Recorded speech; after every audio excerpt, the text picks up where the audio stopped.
Hey, it's Dr. Karen. Welcome to this week's Spiritual Medicine Digest, where we are going to be talking about the light mirror effect. And by the way, if you're wondering what the background is, it is Cocoa Beach. In fact, when you are watching this, this will be right after our Academy of Light Medicine team retreat, the first one ever at Cocoa Beach.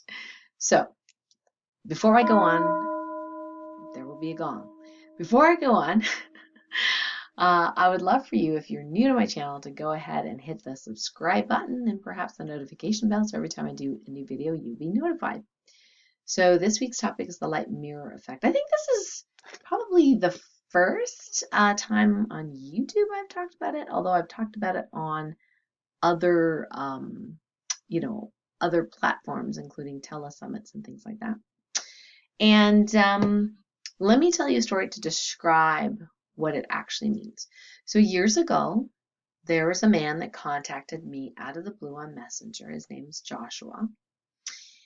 And I didn't know him. He wasn't a student, wasn't a follower. I didn't recognize his name. He said, I need your help. My friend, who's a psychic, I had asked her to watch one of my latest videos. And after she watched it, or while she was watching it, she saw a dark entity and was extremely uncomfortable, and she had to stop watching my video. She told me that I had an entity on the video or attached to the video. So I looked you up and found that you're an expert at entity clearing, and wanted your help. So normally when people contact me out of the blue and I don't know them, I don't go on and go, yeah, let me do a session on you. You know what I mean? Like it's just really rare these days. And even back then, because I'd be doing that all day long if people asked me, and I did everyone.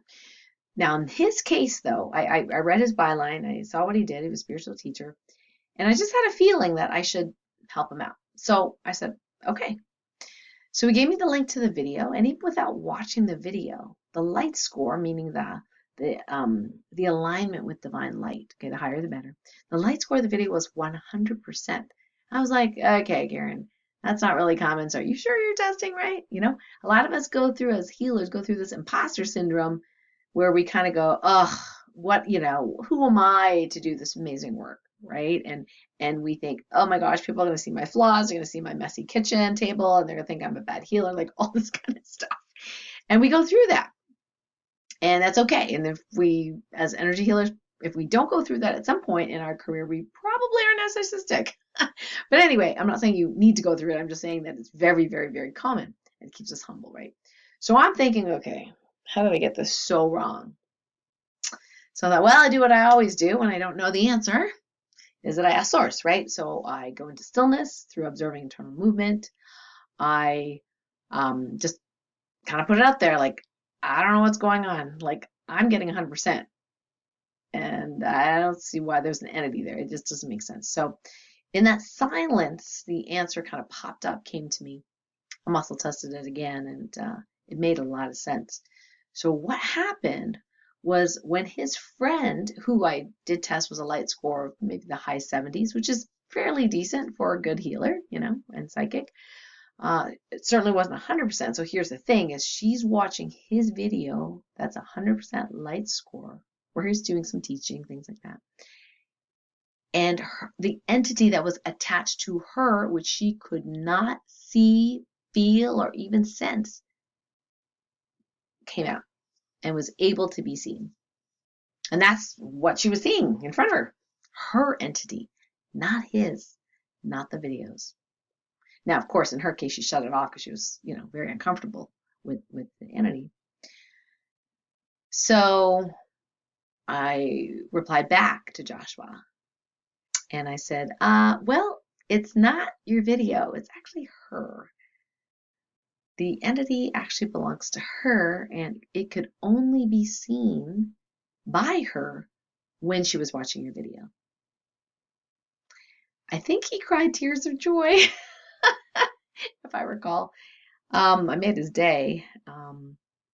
Now, I wasn't attached either way what the answer was, because I didn't really know him, right? We've since become friends, but I didn't know him. And so when I said those words, it rang true to him, and that's why he teared up. Now, that has happened on a number of occasions with me as well, where, you know, somebody might come into our Facebook group, for example. And I know you're like, it's a Facebook group. Like, how high light score going to be, right? Well, you know, intention goes a long way. Love goes a long way. So again, years ago, somebody came into like Warren Network, and all of a sudden she felt attacked by all these entities. You know, like, oh my God, you know, your Facebook group is full of entities, right? And I'm like, okay, let me double check. So I'm checking. I'm like, I'm not getting that. So getting this really high light score, you know, right? And so I asked my friend Jenny No, entity expert as well, to check, and she was, oh no, Dr. Karen, it's really high light score. So again, what was happening was they entered the space, the bubble, the container of this light radius, if you will, and then it mirrored back to them what was not aligned with that light. So it was their entities that they could not see, hear, feel, sense until they came into the group, which is fascinating. Third story for you. So years ago, when I was launching on the telesummit, a lot of us healers would practice on each other to get ready to calm the nerves, you know, before we launched. And one of my colleagues, who I did not know at the time, you know, was launching a few days from the time we were meeting, and I volunteered to be, you know, one of her guinea pigs, if you will. Like I said, didn't know her, so she did a, you know, healing and clairvoyant kind of thing, and she goes, "Oh, I see that you have an entity, and you know, let me clear that for you." And I'm thinking, okay, well, that's embarrassing. I'm an entity expert, and this other gal just saw an entity on me in front of all these other healers, right? So I was like, okay, this is one of those things where I call it's an abundance challenge. The universe gives me some challenges to basically have me meet my ego at the door. So, you know, I was like, that's kind of weird. Because I've been told by other people that I trust, other healers, that it was not possible for me to have an entity attached to me, at least in this timeline. So I was thinking, okay, well, maybe it's another timeline. So afterwards, I thought, well, let me investigate, right? So go into stillness again, ask Source these questions, what's going on. And long story short, just working with me on the, you know, teleseminar, the entity again was not mine. It was actually hers, but it was very, very hidden. But when working with me, it was seen, and she could heal it. And then I thought, okay, well, you know, a little embarrassment here or there, never hurt anybody, right? So I wasn't going to say anything. She was launching in a few days. But then I thought, oh, I better check with Source. So check with Source. I said, okay, so do I have to tell her? And I got the answer, yes. I'm like, really? I don't want this assignment. Now, if it was like a super good, you know, friend I knew for a long time, that's one thing. But I didn't really know this person. She's launching in a few days, and I'm like, oh my gosh, what's she gonna think, right? Like I'm full of ego or whatever. So I'm like, and then I didn't have her phone number. All I had was an email. So I thought, okay, how am I gonna craft this email? This is before AI, right? So I had to craft it myself. So I did write her and basically said, you know, that healing that you did the other day, I got kind of a different answer. I don't know if you're open to this, but I really, really, really, really want you to be super successful on your launch. I've seen you successful, and Source told me to tell you. So here we go, right? So I told her, and going, oh my God, please don't hate me, please don't hate me, please don't hate me, right? And then she emailed back. She goes, you know what? After I got off the call with you, I thought that this doesn't make sense. She checked again, and she's like, oh my gosh, the entity is mine, not hers. Now, of course, she didn't email me that, but, you know, she confirmed basically what I said. And she said, it was only with you that I could see it. And I was like, another confirmation. And I said, I don't know why I got this assignment. I have to tell you this. She goes, no, it's good. It's good. Because I had said I wanted her to have the best launch ever, right? She had asked, I'm going to cry a little bit. She had asked God. She said, I will do whatever it takes to be successful in this launch and to make a difference. And so this was the abundance challenge for her, to have another healer tell her she was wrong. And you know what? She accepted it with grace. And you know what? A few days later, she did her telesummit launch, and she just went, oh, she was awesome. She was very successful, sold a lot of packages. I was so happy for her. All this is saying is that sometimes when we're checking things, whether it be entities or negative energies, sometimes it's hard to tell. Is it our stuff? Is it their stuff, right? It can be kind of confusing. Now, I'm going to give you some discernment techniques, especially if you're in 𝗟𝗚𝗏𝗧 level 1 or you've taken some of my self-healing programs. You've probably heard of entities, like heard of ghosts and demons and things like that. And I mean, I may have talked about this before, but I want to revisit it and tell you all the stories behind it. So one of the ways you can discern, like say there's a disagreement. Say one person says, you know, these are your entities. The other person says, well, I think they're your entities, right? So here is a way, it's not 100%, here's a way in which you can discern who is quote unquote right or more aligned with source truth or divine truth in that moment. So one of the ways is looking at how the person is doing in their life, like in their 3D world, right? What's their energy levels? What is their general mood? How are they sleeping? Are they radiating joy? Doesn't mean 100%, but you know, most of the time. Are they in, and this is a key piece of discernment, are they in a place of us versus them, of fight, of battle? This has been programmed into us as humans for goodness knows how long, right? And we are growing and evolving out of that. So if I had two healers side by side and they both were looking at each other, it's your entity, it's your entity, it's your entity, right? And I didn't know them, I would look at these factors. So if the one healer has the attitude or the feeling that they love entities. I don't mean they love their shenanigans, but they love entities as much as they love angels, meaning that they see them as another fractal of the one, of the source, and they love them into the light. You know, it's not the same as placating an entity or chatting them and, you know, waiting an hour for them to leave. No, I'm not talking about that kind of craziness. I'm talking about the love, the powerful love, sometimes uncomfortable, that can actually heal an entity, right? If that's how the healer is presenting versus maybe the other healer who's in battle, you know, who's exhausted from battle, I'm probably gonna choose the first healer as the one that probably is more accurate, if you will, because our battle conversations and programming can give us wrong answers in muscle testing. And unfortunately, the minute we talk about entities, and even in my self-healing programs, we talk about entities and what they can do, it's very, very easy to fall into that battle mode, to feel attacked, to feel suspicion, to get angry and upset at entities for being so sneaky, you know, like infecting your iPhone or shutting off your internet or whatever, right? Like it can be really tempting to get into that us versus them because we're so used to it. But if we can be on that level playing field where we're like, okay, well, that's them having that experience, giving me a contrast in this life so I can learn to love more, not be taken advantage of, but love more, okay? Then that I believe personally, it's just personal, I'm not saying it should be for you, but personally, that's where I prefer to be, and that's the kind of healer or guru or, you know, spiritual leader that I prefer to follow or resonate with. So food for thought, right?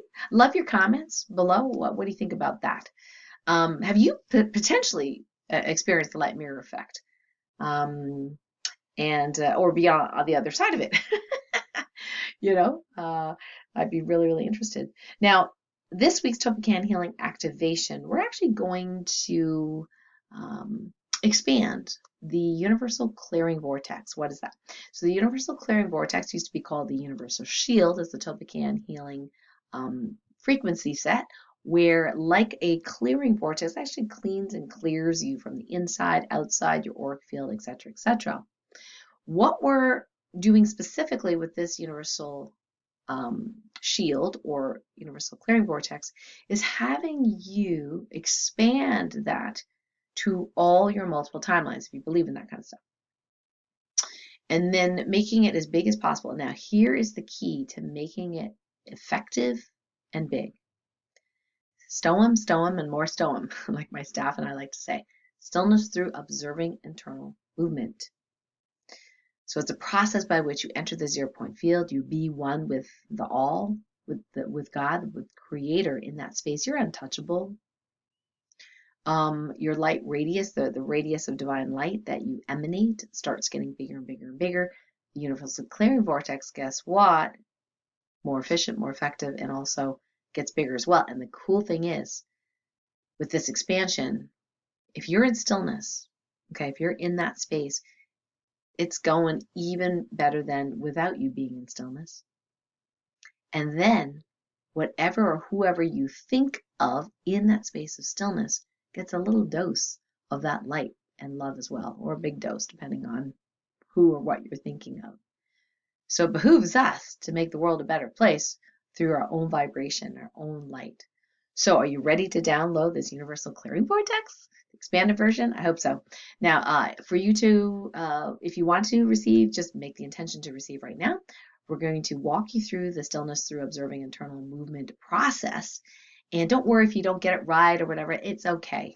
You know, with your intention, if it's for the highest and greatest good, you will download that universal vortex or universal clearing vortex, universal shield. And I'm going to walk you through imagining your other lives as well to activate it in your other lives, whichever lives you're allowed to have it in. So if you're ready, I'm ready.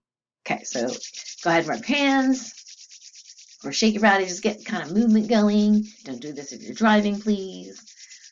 Okay, and then relax. Close your eyes if it's safe for you to do so. Focus on the inside of your body. Focus on your hands. Feel the vibrations, the tingling, the waves, the pulsing in there. Follow that movement and flow wherever it goes. Perhaps you feel it up your arms, perhaps down the legs, up to the head. Wherever it is, it's completely fine. Just continue following the flow. We're actually training one of your spiritual gifts here. It's called clairsentience. The ability to feel through the body things that most people don't know how to feel. So continue following that energy. I'm going to go ahead and speak what's called the 𝗟𝗏𝗏𝗡 healing directives. And if there is something visual you want to put in there, you can. Feel free. Or you could sense it with your body. Make the intention to receive the healing. I now command that the universal clearing vortex be downloaded and activated in you and all versions of you in the highest and best way, all directions of time, with speed, ease, and grace. It's now commanded that anything preventing this universal clearing vortex to be the most powerful and light and love be healed now with ease, speed, and grace, all directions of time and all timelines where you exist. Thank you. Go ahead and imagine thousands upon thousands of people, yourself, your loved ones. So imagine you with your alternate selves, with your loved ones. And imagine this clearing vortex expanding, expanding, expanding to everyone. Now command this universal clearing vortex used to clean, clear, heal all things that are not 100% aligned with love, light, and truth in the highest, safest way, in whatever order it is, for the highest and greatest good. I now command that this universal clearing vortex be amplified, expanded, optimized every single time that each person goes into the 0 point field, whether it be through their body or any other sense. I now command that this universal clearing vortex be multiplied holographically, expanded bigger, but also be expanded within all parts within us, within our bodies, all the way down past the level of the cell and the DNA and the molecules and the atom, the subatomic particles, all the way down to the subtle energies and anything that's even smaller than that. Bringing them in alignment with the singularity, with source, with love. We ask that this happen with ease, speed, and grace, and the highest and best way. For this and all the blessings, we have thanks and gratitude. So be it, and so it is. All right, so if you had your eyes closed, you can go ahead and open them. Would love for you to post in the comments below, how was that for you? How did that feel? How did that clearing vortex feel for you? And remember, every time you do the stillness exercise, you're kind of reactivating, kind of giving it a boost.